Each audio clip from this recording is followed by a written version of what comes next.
Well, let me tell you a few ground rules. We're going to be walking from here ultimately up to Losey Street, which is probably a half-mile north of here. But we're going to be moving somewhat to the east, so the total distance that we will cover will probably be a little bit less than 2 miles. And we'll try to cover that in a period of an hour and a half, maybe a little more. May take a little more this time because we have an extra addition to our schedule. I don't know whether any of you went into the Gale House and saw it yesterday afternoon when it was open. But if you didn't, you will have an opportunity on this walking tour, a once and only opportunity to visit the Gale House on a walking tour led by me, because I think I probably won't be doing this again henceforth. But we'll stop for about 10 minutes at the Gale House. Now let me remind you a little bit, or to inform you of something of the history of Knox College. We have to do that in order to totally understand what this building stands for. Knox College is the foundation of a group of Presbyterians and Congregationalists in upstate New York who chose to come out here to the Mesopotamia of America, the land between the Illinois and the Mississippi rivers, in order to save this area from the enemies of civil government. I think that's the terminology. But that's just code word. What they meant was they wanted to save the Mesopotamia of America from the Pope. I think this is something that we have to keep in mind as underlying a good bit of the missionary aspect of the founders of Knox College. They certainly were interested in the training of preachers, Presbyterian or Congregationalist preachers, of course. But there was a substantial amount of paranoia in this country about the ambitions of the papacy for the unclaimed regions of the American West. The founders managed to raise some money for the endowment for this college by distributing a kind of circular and plan. Everybody was supposed to kick in a certain amount of money. And with the amount that was raised, a party was to come out here and to select, hopefully as much as a township of real estate, which would serve essentially as an endowment for the college. This land, it would, in other words, would be resold either to the original buyers, who had put up some money twice in order to provide the college with an endowment fund, or to whoever else would be interested in buying, because it was presumed that the value of this real estate would increase simply by the fact that there were people living here.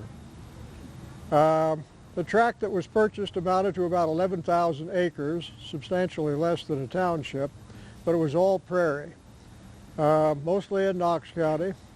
Actually, the founder, Reverend George Washington Gale, was perfectly happy that it was on prairie, a long way from either the Illinois or the Mississippi River, a long way from Peoria, a long way from Burlington or from Oquawka, because river towns were kind of raffish and nasty, and what he wanted to do was to provide a kind of antiseptic environment for young men to learn to be preachers.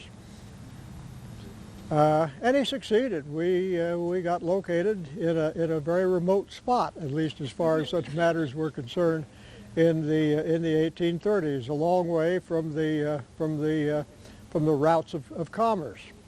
Of course, that didn't do very much for the growth of the community. And what Galesburg and Knox College amounted to was kind of a Yankee exotic sitting out here on the prairie in the midst of Hoosier settlers from Kentucky and from Virginia and from the upland south, who thought these Yankees who located here were rather strange and maybe even somewhat threatening. The college was able to endure from the time of its chartering in 1837 through the mid-1850s, but about all it did was to survive.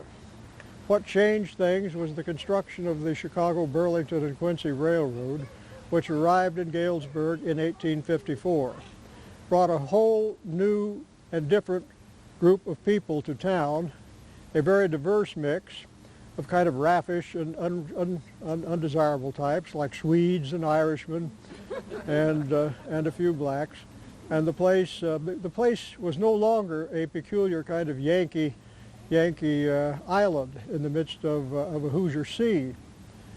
But the growth that took place here was substantial. The population of Galesburg in 1850 was something like 900. The railroad came through in 1854, and the population of the place in 1860 was 5,000. That doesn't sound like much now, but that was very substantial growth over a rather short period of time.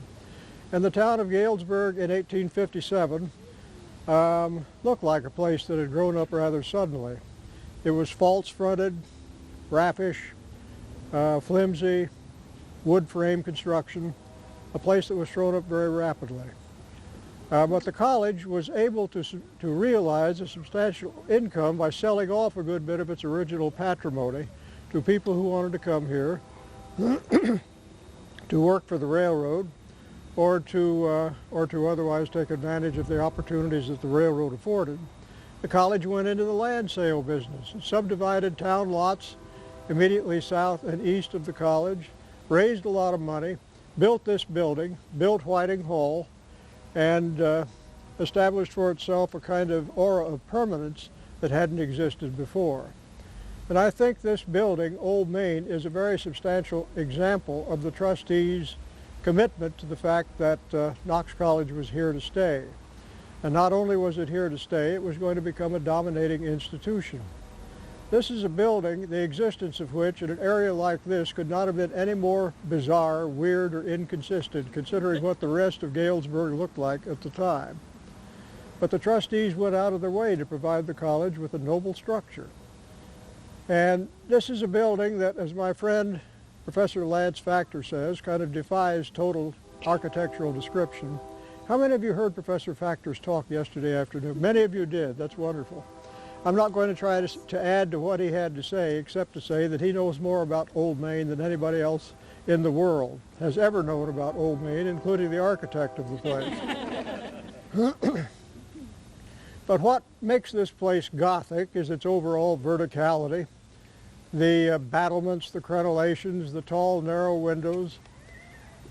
These were styles that were becoming very popular in this country generally in the 1840s and 1850s. By the standards of those times, this building was quite up to date architecturally. But the most important thing to say about it is that it stands as a symbol of the trustees' confidence that Knox College was here to stay. It was going to endure, and endure it certainly has. Well, let's start moving. We'll go north, we'll go across South Street, then we will stand at the edge of Standish Park. A little bit about South Street, which we just crossed. That is the southern border of the original town of Galesburg.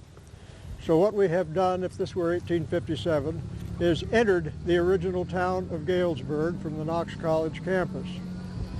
The college park, so-called, had a variety of functions.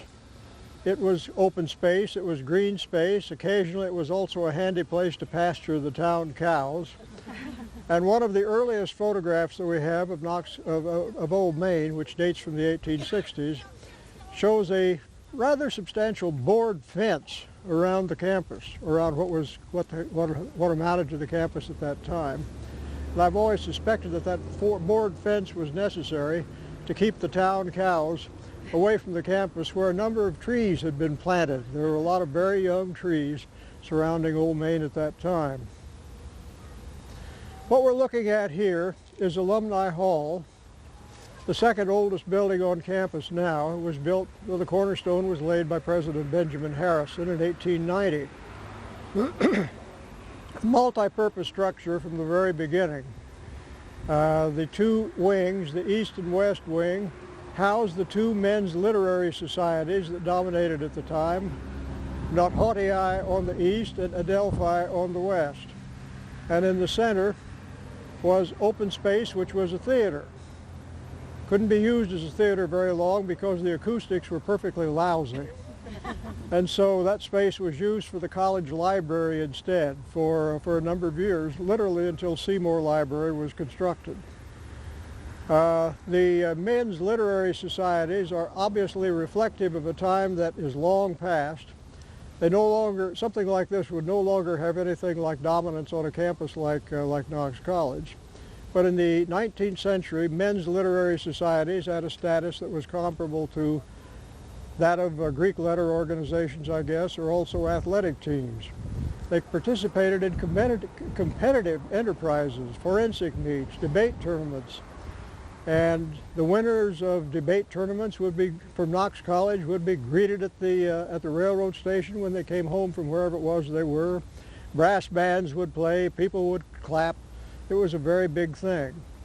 And of course, as fraternities and sororities grew in influence, and as intercollegiate athletics also became more important, the men's literary societies correspondingly declined until by the 1920s they barely existed here. They don't exist here at all now. That building is a very good example of Romanesque revival in American architecture.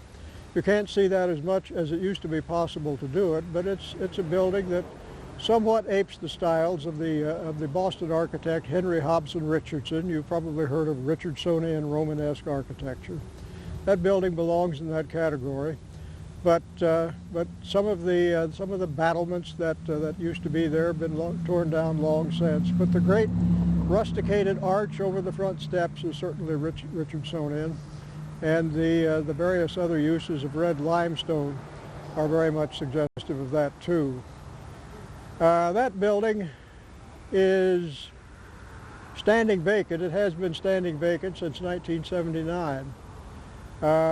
There was a movement in the late 1980s when John McCall was president simply to knock the building down and replace it with a berm.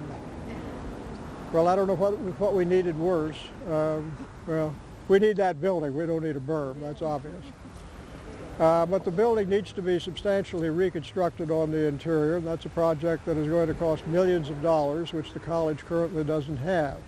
So if you're interested in naming opportunity, let me suggest one right here on the spot. The architect of that building was a man named Elijah Myers, who was a pretty accomplished American architect at the time. He designed not only that building, but he designed the Knox County Courthouse, which we're right in front of. He designed the state capitals of Texas and Michigan. He could work in any style. You want Romanesque, he'll build you a Romanesque building. You want what was called Norman Gothic, whatever the hell that is. He could do that too. The destruction of Alumni Hall was deferred early in the 1990s by the construction of a new roof, a new slate roof. Slate roofs on building that size cost pretty close to $500,000. So that was an investment that sort of committed the trustees to saving the structure and hoping that the money would be forthcoming to remodel it. It has been gutted on the interior. There has been public money available to provide us at least that kind of funding.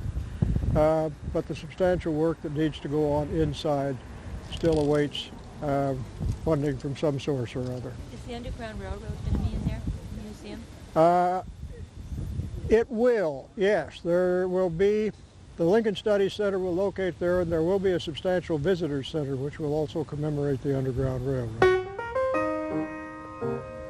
Now let's walk across the park, dodging the town cows if we have to.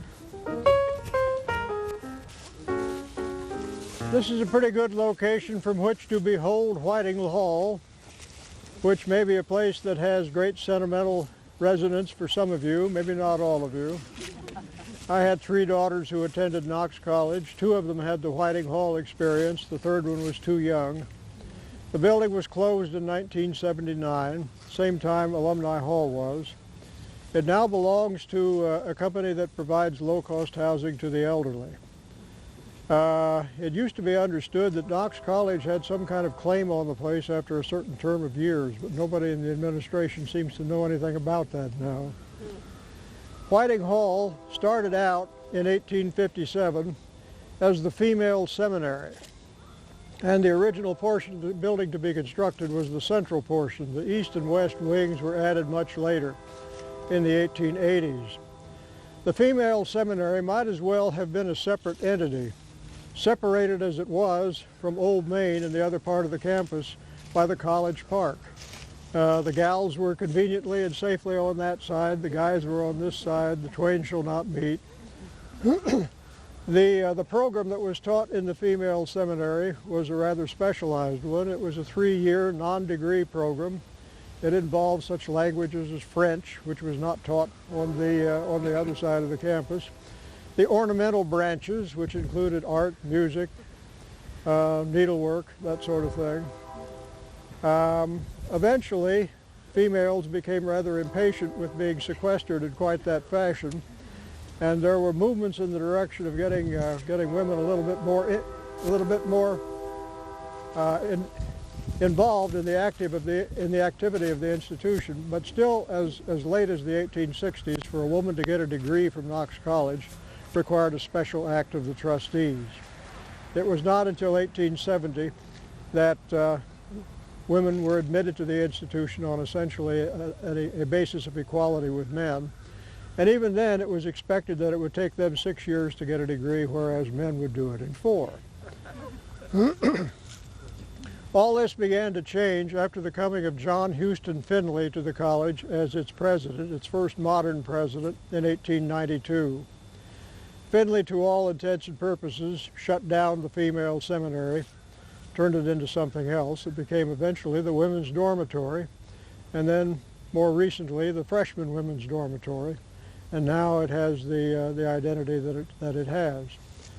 Finley was also responsible for introducing a system of electives into the Knox curriculum and providing for the introduction of courses that simply hadn't been offered here before.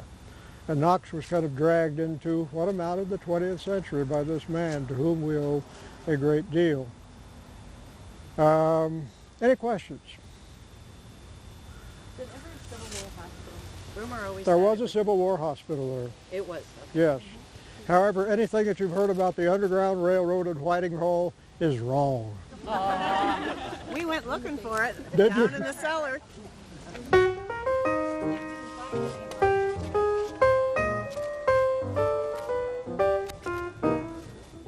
Now, some of you, at least of a certain age, have recollections of Beecher Chapel. I have to say I don't. It was closed the year before I came. I came in 1963, so I never had that experience. I never went to a chapel in Beecher Chapel. I never heard anybody speak there. It was quite a venerable institution. It started out as the first congregational church in Galesburg, which meant that it was actually a spin-off or a daughter of the church that originally stood on the square, which is now occupied by Central Congregational. The old First Church, which is what that original church was called, simply outgrew its facilities, and they required a new space for Congregationalists in the 1850s. This building was built here. The first preacher was Edward Beecher, the brother of Harriet Beecher Stowe, author of Uncle Dom's Cabin, the brother of Henry Ward Beecher, who was a famous preacher in Brooklyn. This building became surplus in the 1890s when the current Central Congregational Church was built. So it was at that time that Knox College acquired title to what became known as Beecher Chapel, which was the place where student meetings, gatherings, and formal convocations were held. It was torn down in the mid-1960s as a result of a great outcry, but the foundations of the place had practically rotted away, and so it would have been necessary to destroy the building in order to save it. You'd have to be torn down completely, the foundation then replaced, and then the place rebuilt thereafter. I think it's quite possible that if the issue came up in the 1990s or this decade, somebody would try to find a way to save the building. In the 1960s, we weren't quite so concerned about historic preservation as we have since become, so that building became a casualty, and I think we're all the poorer for it. I stop here simply to point out the public library. The public library was built on the site of the home of Henry Sanderson, who in October of 1858 was the mayor of Galesburg. Abraham Lincoln ate lunch, or what they called at that time dinner, the noonday meal at the Anderson house, and sometime or other Abe Lincoln took a bath here. So now you can say that you've seen the site of a place where Abe Lincoln took a bath.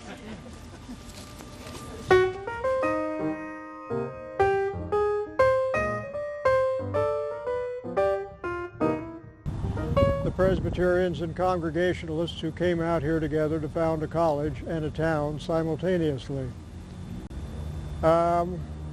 It prospered until the mid-1850s, when the Presbyterians and the Congregationalists fell out, as was probably inevitably going to happen. Doctrinally, they're very similar, almost identical. In the 1850s, they were all hard-shell Calvinists of the most extreme sort. But there had substantial differences in polity, in church organization, and the Presbyterians had an identity all over the country, whereas the Congregationalists were essentially a New England Northeastern denomination. And where they existed, they were usually the only church in town, so they weren't nearly as competitive as the Presbyterians tended to be. There were issues like that.